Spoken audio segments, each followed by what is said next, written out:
Saudações, estou na madrugada de 25 de agosto de 2023. Eu deveria estar dormindo porque vou trabalhar amanhã, estou até com meu pijaminha aqui, mas eu não resisti à tentação. Eu preciso comentar sobre este vídeo, porque eu estou pensando nesse assunto há alguns dias, né? Relativo ao meu vídeo sobre empatia sombria, onde um visitante do meu site acompanha o canal, alguém que me acompanha há muito tempo, leu vários dos meus livros, tem uma correspondência bastante antiga com ele. Ele me fez uma pergunta intrigante sobre a possibilidade de existir uma espécie de ero-empatia, uma capacidade de você sentir o prazer de uma outra pessoa por observação, baseado na ideia dos neurônios espelhos, na ideia da empatia em si, mas especificamente focada na questão sexual, né? E eu fiquei com essa ideia na cabeça. No primeiro momento achei estranho, mas depois eu pensando, cara, isso é muito interessante e me surgiram coisas assim que realmente eu não consegui parar de pensar esses últimos dias, mas eu não tive tempo de gravar, tive que gravar outras coisas também, né?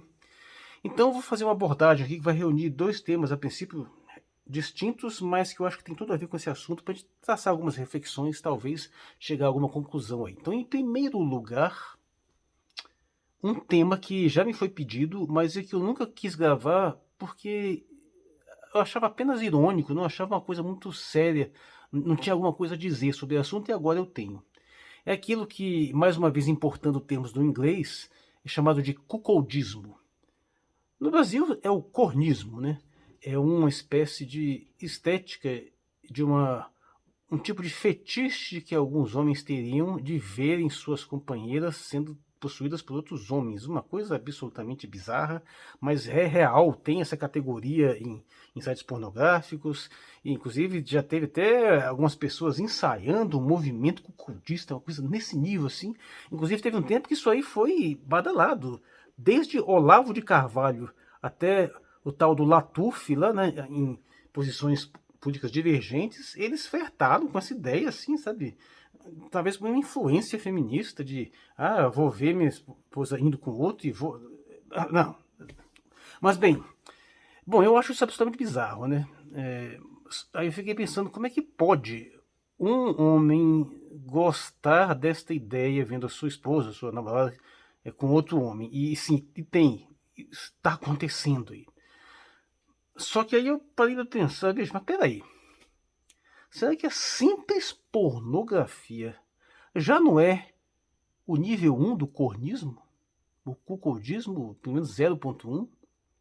É só para esclarecer, né? Cuckoldismo, o termo cuckold, ele vem daquele pássaro cuco, né? Um pássaro, acho que europeu, que em tese a fêmea coloca ovos em ninhos de outros pássaros, né? Então eles chamam de parasitismo de ninho, uma coisa assim, de modo que ela faz outras espécies criarem os filhos dela, né? Então apropriaram esse termo para simbolizar essa ideia de... É curioso, porque a princípio seria a fêmea que faz... mas assim, ela não faz isso à revelia do macho com o qual ela interagiu, né? Mas o pessoal acabou apropriando esse termo para essa questão da traição, né? No Brasil a gente tem o termo corno, né? E que é uma coisa que não dá muito para entender o sentido dessa palavra, porque eu não vejo sentido nenhum, porque por que uma mulher que trai o marido, ela põe chifre no marido, põe o chifre no marido, ou ela chifra o marido? Que sentido faz isso? Porque, via de regra, simbolicamente, os chifres são sinais de virilidade masculina, né? Você vai ver isso em algumas culturas, né? Só os vikings, os grandes guerreiros, colocavam chifres na cabeça, os demônios poderosos com chifres, assim, então é um símbolo de força masculina. Em que sentido que você enganar, tá aí, fazer uma coisa que evidentemente significa enganar ou enfraquecer ou desprezar o macho é pôr chifre, né? Isso é simbolicamente ser invertido. Dizem que existe alguns mitos aí que, sei lá, que é alguém dominar o todo pelo chifre. Eu tenho uma teoria pessoal que é um pouco ousada, mas eu penso que como esse é brasileiro, essa noção de corno é brasileiro, eu acho que isso pode ser uma confusão com relação à palavra corner em inglês, que especialmente no futebol era muito utilizada antigamente no lugar antes de ser substituída por escanteio, pelo aportuguesamento, né? Então, corner, cobrança de corner, o pessoal falava isso antigamente, em vez de falar cobrança de escanteio. E corner tem a ideia de canto, né, de você... Então eu fiquei com a impressão, será que isso não significa a ideia de cornear, né, de passar pelo canto, como se fosse driblar, fazer o corner, assim, não passar essa ideia de a mulher enganando o marido, ela tá corneando, ela tá se desviando. E aí, dada a similaridade do corner com a palavra corno, aí gerou essa situação. É uma teoria controversa, né? Mas eu tenho essa impressão que isso explica alguma coisa a esse respeito. Mas voltando à temática, por que eu acho que a pornografia convencional pode ser um nível 1, ainda muito distante, mas um primeiro passo na direção dessa ideia de um cuckoldismo, de você apreciar uma coisa dessas. Por quê? Pô, porque, olha, o cara tá vendo lá um filme pornô. Se o cara é um homem hétero, esse filme pornô vai ter uma mulher. O homem ele não vai ver filme gay. Simples assim. Ele até vê filme lésbico com duas mulheres, que interessa pela mulher, mas convencional vê lá um homem com outra mulher. Então, num determinado momento, evidentemente, ele acha aquela mulher atraente, né? Evidentemente, o cara está assistindo uma cena pornográfica com uma mulher, gostaria de estar ele com aquela mulher, ele sente atração por aquela mulher. Então, num momento instantâneo, num ponto fixo, assim, isso significa que é como se naquele momento ele estivesse, assim, apaixonado por ela, né? Paixão no sentido bem puro, bem chulo mesmo. Não digo mais pornográfico. Claro, está direcionado, a atenção dele está direcionada para aquela mulher. Então, naquele micro momento ali, ele está apaixonado por aquela mulher. E ele está vendo aquela mulher sendo possuída por um outro cara. E então vê que é o mesmo mecanismo. O cara que pratica esse cuckold, que coloca a esposa dele para transar com outro camarada, de uma certa forma não tem um paralelismo claro aí do cara que simplesmente assiste uma cena pornográfica, ainda que no nível muito distante, mas já é um passo nessa direção. Para você ter paciência de assistir um negócio desse. E eu fiquei pensando, cara, será que é por isso que eu peguei raiva dessa posição pornográfica? Peguei nojo até. Sério, eu não consigo hoje ficar vendo uma cena pornográfica convencional, especialmente no modo que foi evoluindo. Porque quando eu, lá nos anos 80, 90, né, quando eu comecei a ver essas porra, ainda de menor ainda, até tinha assim uma dinâmica, nos filmes americanos principalmente, né, que eles colocavam os atores homens, né, um pouco homens mais normais, né, inclusive colocavam até uns caras mais jovens, assim, até uns caras com a carinha de nerd, ou pelo menos homens comuns, e as mulheres, assim, mais bonitas, né. Então satisfazia um pouco aquela fantasia, né.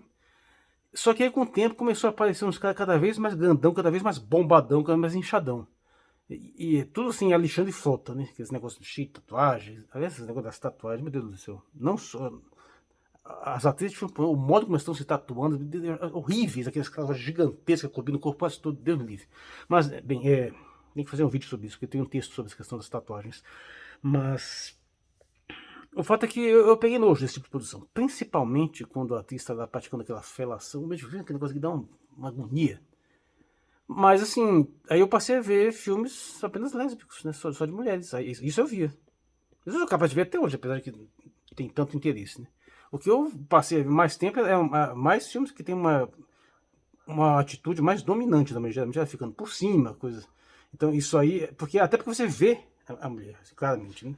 Ao passo que nas cenas convencionais você fica vendo mais lá o brutamonte lá do que outra coisa. Ainda mais quando os caras fazem umas cenas bizarras, assim, mal enquadradas, no qual o troglodita lá ocupa 90% da tela. É uma coisa assim, ridícula, impressionante.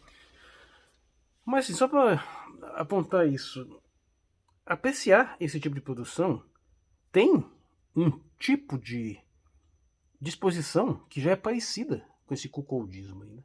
Principalmente se o sujeito tem uma preferência por uma determinada atriz, quer ver muitos filmes de uma atriz em especial, significa que o relacionamento dele com esta atriz, né, transcendeu apenas uma cena, transcendeu apenas um filme. Eu vi vários filmes dessa atriz, assim, e então, de certa forma, ele tá enamorado, assim, né, à distância com essa atriz em especial. Ele tá vendo ela se envolvendo com vários homens ali. Talvez tenha sido um dos motivos pelo qual eu passei a repudiar esse tipo de produção. E ainda mais aquela questão do gangbang, meu Deus do céu, são sequências onde tem uma mulher e um monte de homens. Bicho, que diabo é isso? É sério que você tá. Você consegue se colocar. Eu não consigo me ver numa situação onde estou eu e mais um monte de homem dando livre. Meu sonho é o contrário. O que me passa para o próximo assunto. Antes da gente entrar na questão da empatia. E o próximo assunto é haréns, né? Isso sim é fantasia decente. Isso sim eu entendo. Isso sim é eu e um monte de mulher. Isso eu compreendo perfeitamente isso.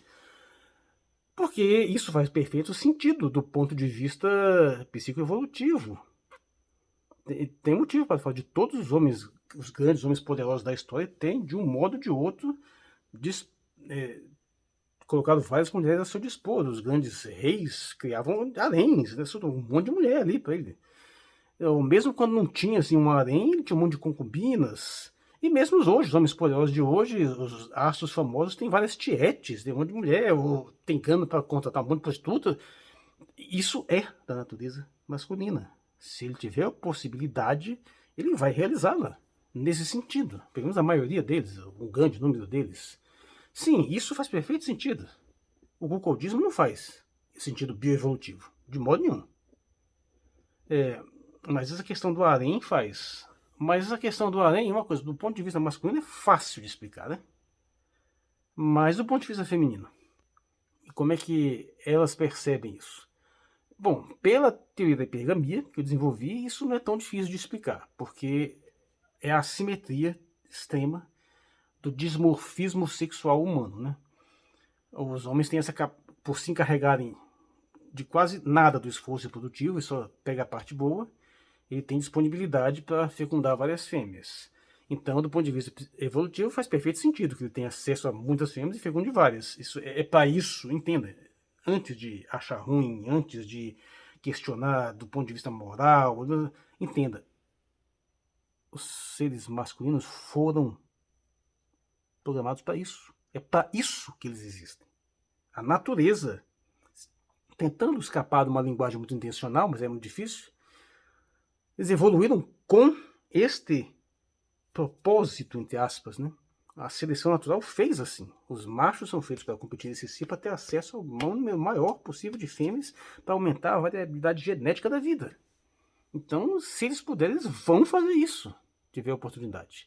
Sim, operando no nível primitivo, operando no nível instintivo, nível animal, nível infra-humano.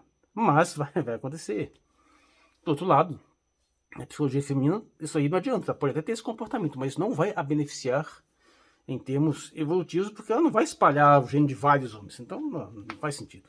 Ou ela ter um homem ou ter vários, ela vai ter o mesmo ritmo de gravidez. Né? Então, é por isso que tem essa simetria. Por isso que os homens tendem a poligamia, né? O impulso masculino é poligínico, para ser mais específico, e o impulso feminino é hipergâmico ou hiperâmbico, se a gente puder usar. Tem uma live que eu fiz com o Fábio, né, do Portas da Cidade, sobre isso.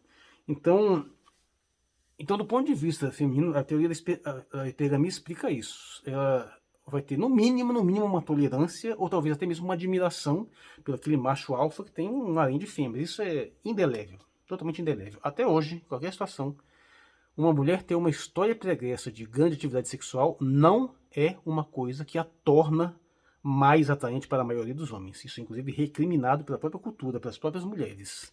A mulher que tem essa vida sexual extremamente agitada vai ser comparada à prostituta, né? Termos depreciativos. O homem que tem uma vida pregressa de amplas experiências sexuais é o contrário, ele ganha reputação.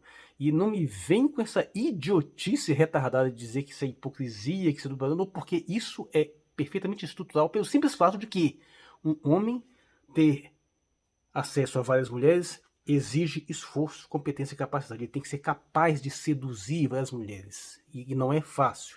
Já uma mulher ter vários homens, ela não tem trabalho nenhum, ela só precisa ser receptiva. A não ser que ela seja horrivelmente feia, qualquer mulher minimamente feinha, ela consegue ter vários parceiros se ela quiser. Ela não tem esforço nenhum. Até aquela analogia que alguém fez uma vez, né? Que o homem que consegue várias mulheres é igual o concurseiro que passa em vários concursos, né? Mas a mulher que consegue vários homens é o concurso no qual qualquer um passa. Então, assim, não tem mérito nenhum. Então não adianta fingir que é uma questão de hipocrisia. Não. Tira essas baboseiras femininas da cabeça. Então, isso, e as mulheres também percebem isso. O sujeito que teve o grande conquistador, o Dom Juan, o Casanova, e é isso, elas sabem que o sujeito tem um largo histórico pregresso. E isso atrai, dá um desenvolvimento, dá uma capacidade maior. E aí é que veio a sugestão lá do Vitório, lá, né? O nome dele acho que é Vitor, alguma coisa assim. De que será que não existiria um sentimento de elo-empatia feminino onde as mulheres, de uma certa forma, ao verem homens dispondo de outras mulheres, de uma certa forma ela não se coloca no lugar daquela mulher, ao mesmo tempo que ela imagina esse cara de alta hierarquia lá, né? Então, e às vezes até mesmo observando as cenas assim, ela teria uma espécie de empatia, ela emularia o prazer daquela mulher nela própria, e isso geraria assim um laço, né? É uma ideia muito interessante inicialmente, mas eu já começo fazendo umas críticas que o nome não é muito bom, né? Eu até procurei empatia, ou em inglês, air empathy, e realmente não achei. Diz ele que ele inventou esse termo, assim, provavelmente. Apesar de que você sempre acha, é difícil você inventar uma palavra que você não acha no Google, né? Eu até achei algumas ocorrências em inglês, mas assim, me pareceram aleatórias, me pareceram mais erros. E, mas assim, tecnicamente, empatia, eu acho que etimologicamente estaria errado, né? Na verdade, ou eropatia, não sei como é que ele falou. Na verdade, faria mais sentido se fosse pornopatia, ou talvez edopatia, né, no sentido de edo de hedonismo. Tá, mas assim, realmente empatia soa mais bonito, né? Soa. Tá, vamos usar o termo desse jeito, assim. Mas assim, só que ele associou isso à ideia, uma coisa que estaria mais nas mulheres, né? E as mulheres, isso facilitaria a ideia do harém. As mulheres, de uma certa forma, de um certo modo, elas comungariam o prazer umas das outras, pelo fato de estar compartilhando aquele macho alfa. O problema é que eu acho que isso funciona talvez até mais pro lado masculino, né? Essa situação de você assiste um filme pornográfico, você vê um homem, você se coloca no lugar do homem, né? A não sei que você tem outras preferências aí. Então, se você se coloca no lugar do homem numa relação pornográfica, pela ideia dos neurônios de espelho, de uma certa forma, tá rolando essa heteropatia entre homens aí, né? E de uma certa forma, o cuckoldismo tá mais ou menos nesse sentido também, né? Ele tá meio que compartilhando aquele prazer daquele sujeito ali, sabe lá por quê? Só que o meu interlocutor argumentou que faria mais sentido isso apenas para as mulheres, apelando para minha própria teoria, minha própria filosofia xeriana. E realmente faz sentido. Na metafísica das forças masculina e feminina, de fato tem essa característica de a força masculina ela é repulsiva, a força feminina ela é atrativa, então ela é capaz de se combinar, então ela é capaz de redistribuir, e de fato isso explica um pouco o comportamento feminino, que elas são mais, interagem mais umas com as outras, se compartilham mais, se aproximam mais, e os homens mantêm uma distância, assim, ainda que tenham um companheirismo, tem uma camaradagem, tem uma distância maior, assim, sabe? Tem um isolamento maior. E curiosamente, esse também é um fato que as fantasias sexuais masculinas elas divergem brutalmente em termos. Elas são muito diferentes, mesmo quando você pega dois sujeitos que têm as mesmas preferências em vários aspectos, em arte, em música, em filmes, de repente quando você chega na parte da pornografia, elas divergem terrivelmente, então tem uma diferença muito grande. Tenho a impressão que isso é menor, as mulheres tendem a comungar mais ou menos as mesmas coisas, assim, né? Então, do ponto de vista metafísico, realmente faz sentido que isso se aplicasse mais às mulheres. Só que a realidade meio que. E aí é curioso, porque ele usou a minha teoria para defender o ponto dele e eu tô meio que tentando refutar ele, derrubando a minha própria teoria, né? E, inclusive nas Quatro Damas do Apocalipse, você até me perguntou, né? Se as Quatro Damas têm essa característica, os sucubos teriam essa característica de empatia. Eu não coloquei dessa forma, mas sim, eu trabalho com essa ideia da metafísica, de modo que as absórbitas, né? Elas que se organizam em covens, onde geralmente esse é um pentáculo, porque geralmente são 4 mulheres e um homem, né? É a matrícia, né? A superior, o consorte dela, e ela tem que selecionar outras 3 mulheres para aquele pequeno pentáculo ali. Então tem ali uma correlação entre eles. Só que eu nunca pensei nessa questão de empatia ali, né? Até porque as relações são individuais, não é suruba. Nesse processo das 4 damas, a gente tem esse conceito das habilidades absorves, inclusive, que se aplica tanto a súcubos quanto às mulheres que desenvolvem poderes de súcubos. Né? Elas, na verdade, todas as relações são pessoais, é um homem e uma mulher, só que ele vai revezando, né, para manter a estrutura aí, né?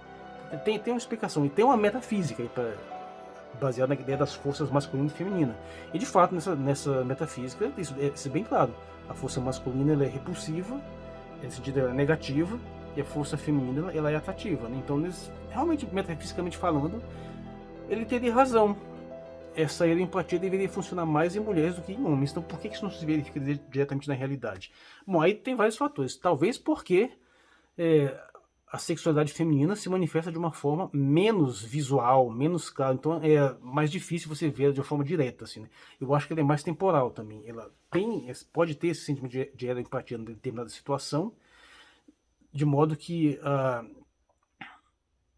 faz parte da fantasia de muitas mulheres se atraírem por aquele macho alfa, mesmo que ele tenha um harém, mesmo que ele tenha uma vida pregressa, mas em algum momento ela quer se tornar a favorita e, se possível, até assumir exclusividade sobre esse homem. Na realidade, o que tem ali é um background, é sim uma experiência que ela valoriza muito, mas uma vez que pega aquela experiência, já não é muito comum que ela queira compartilhar aquilo ali, né? Se possível, quer se apostar para ela. Apesar de que sim, o fato de haver a poliginia tem também. Já vi alguns programas, tem alguns programas interessantes, eu não lembro que canal que era, mas que falava de casais, de famílias poligínicas nos Estados Unidos, né? Inclusive, não apenas mormons, mas outras situações também, né? E as mulheres frequentemente falavam isso, ó, a relação de um homem e várias mulheres funciona perfeitamente, porque você vai ter, não um harém, pensa bem, a poliginia não é harém. Pode ser, mas normalmente não é. Porque, via de regra, as mulheres são até de idades diferentes, né? Via de regra, quando ele tem uma mulher mais velha, que ele está ajudando a mais nova, embora possa acontecer outras situações também, né? Mas o que eles diziam é que não funcionaria de outra forma, porque os homens não vão aceitar compartilhar uma mulher. E, cara, tem motivos muito bons para isso. Do ponto de vista psicoevolutivo, não faz sentido. Ele não vai conseguir se reproduzir. Ele vai ter dificuldades para se reproduzir. Vários homens compartilhando uma mulher, ela tem uma limitação. Ela vai estar arriscada todos os filhos que gerarem ser de um homem só. Ao passo que um homem e várias mulheres, todos podem se reproduzir, né? Então ela colocou dessa forma. Então, de fato, essa tolerância, não apenas tolerância, mas às vezes até essa atração, esse fascínio das mulheres em compartilharem um homem específico assim, faria mais sentido ser uma coisa mais exclusiva feminina. Então, essa tal de empatia, essa simulação, talvez fizesse talvez explicasse melhor essa questão assim de aquele sexo grupal, aquele homenagem, não sei. Eu não entendo muito bem como que funciona isso na mente feminina, porque eu tenho dificuldade de entender isso na mente masculina. Não consigo imaginar bem eu compartilhando uma mulher com outro homem. Assim, sabe? Claro, consigo imaginar, mas assim, não aprecia. E eu com outras mulheres, né? Beleza, né? Então, mas como que as mulheres percebem isso? A mente é diferente, não dá para fazer uma comparação. Então, sim, como a tolerância feminina, pelo menos a tolerância é maior sobre isso, e não apenas a tolerância, parece que há também algum grau de excitação, nesse caso, porque senão não seria tão comum, né? Então, sim, talvez exista uma empatia feminina nesse sentido. Só que eu acho que também há uma empatia masculina, o que violaria a metafísica que eu proponho, né? Mas pode ser, e aí é que eu volto naquela técnica que eu bato sempre, que tudo é distorcido, tudo é alterado pela dureza da realidade. Porque acontece? Porque quis a natureza que os homens se disputassem entre si, que os mais bem-sucedidos se reproduzissem mais, isso gera um sinal de escassez. Então, o que acontece, tal como acontece nas raríssimas poliandrias, é que, não havendo outra opção, ele é obrigado a fazer aquele compartilhamento, né? Inclusive, se você for observar, você pesquisando esses sites de garotos de programas, né, é comum ter um monte de comentário, e tem um monte de coisa interessante nesses comentários ali. Inclusive, tá cheio de cara que não tem dinheiro, né, para pagar. Alguém quer dividir, então a gente vai lá fazer assim, geralmente é assim. Pela escassez, porque o cara não tem recursos, então ele tem que se contentar com dividir. Como a mulher é um bem escasso, né, de difícil acesso, então isso força eles a assumirem posturas, a assumirem comportamentos que acabam distorcendo os seus instintos originários pela dificuldade da realidade. Ao passo que, no caso das mulheres, é o contrário. Mesmo que elas tenham algumas tendências que poderiam ir numa determinada direção, como elas têm a upper hand, né, a vantagem no jogo reprodutivo, elas nem precisam lançar mão desses recursos, né? A não ser em cenários de escassez, a não ser, claro, quando elas estão diante do super homem alfa lá, que é o cara super desejado, e aí de fato essas coisas se manifestam. Então, eu acho que muito é explicado por essa distorção da realidade. É que nem aquela questão de dizer que eu discuti muito isso com o Wellington Ricardo, né, que já teve aqui 2 vezes aqui em lives do canal, sobre essa questão de que eu sempre duvidei dessa ideia que o impulso sexual masculino ele é intrinsecamente maior do que o feminino. Ele é mais ostensivo, ele é mais evidente, ele é mais abrangente.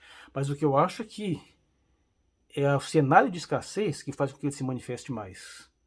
Porque, na realidade, no final das contas, as mulheres ainda são escassas. Então, isso deixa os homens, analogamente, em constante estado de fome. É como o Chris Rock uma vez disse num talk show lá, né? Ele diz literalmente isso. That pussy costs money. Dick is free. Então, então, nesse cenário de escassez, não é que intrinsecamente o impulso sexual masculino seja necessariamente maior, mas que ele está sempre sendo estimulado. De uma certa forma, seria como se você pegar duas crianças assim, aí uma tem comida à vontade, olha aqui, é tudo quanto é guloso, ela come quanto ela quiser, e a outra não tem dificuldade de achar uma comida, então essa vai estar com fome o tempo todo. Mas não quer dizer que intrinsecamente essa criança gosta mais de comida, é que ela está com fome. Se você equalizasse a situação, talvez mudasse.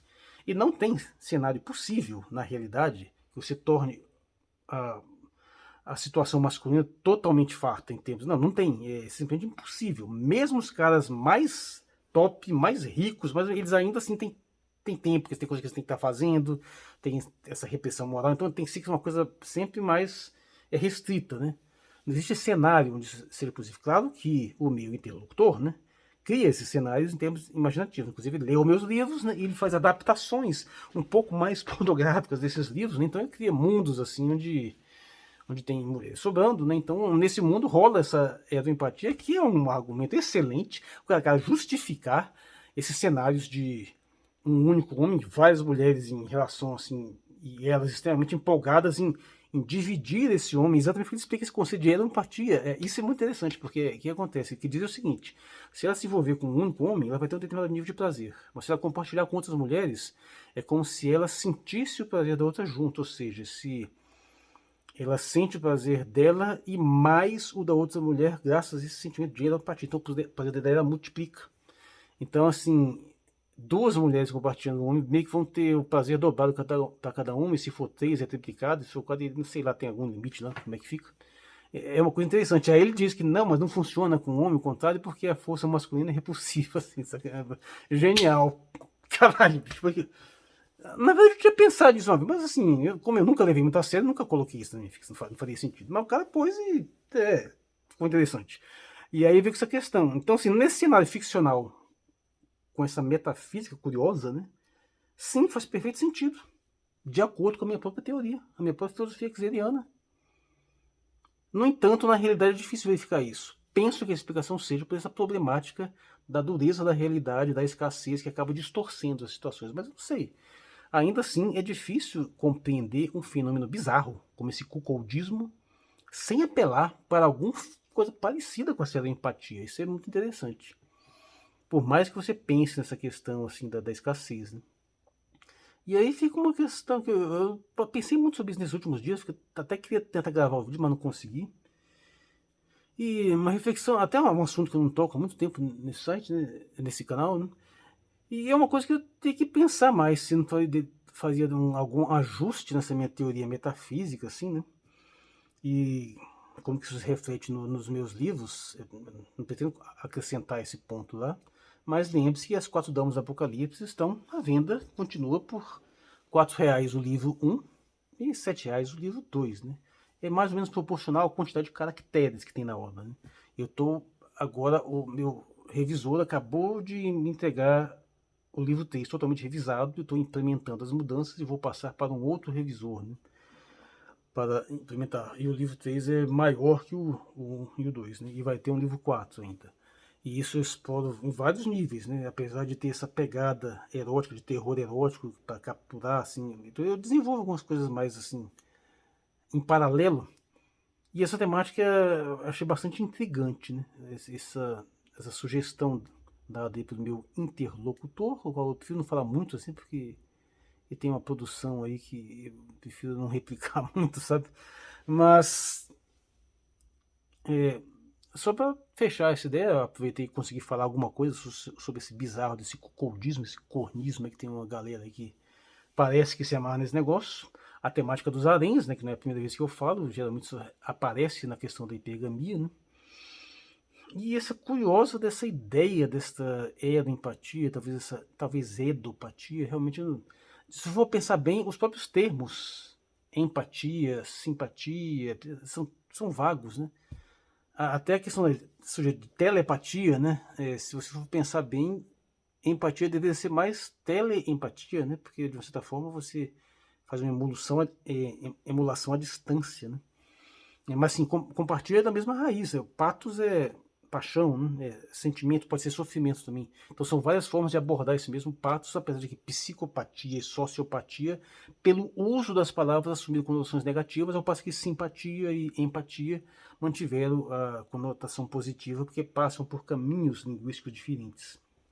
E telepatia mais ainda. Mas é isso. Deixa eu ir dormir. Eu sou o Marcos Valério XR, na madrugada de 25 de agosto de 2023. Procurem As Quatro Damas do Apocalipse, está lá à venda, baratinho. E muito obrigado por sua atenção.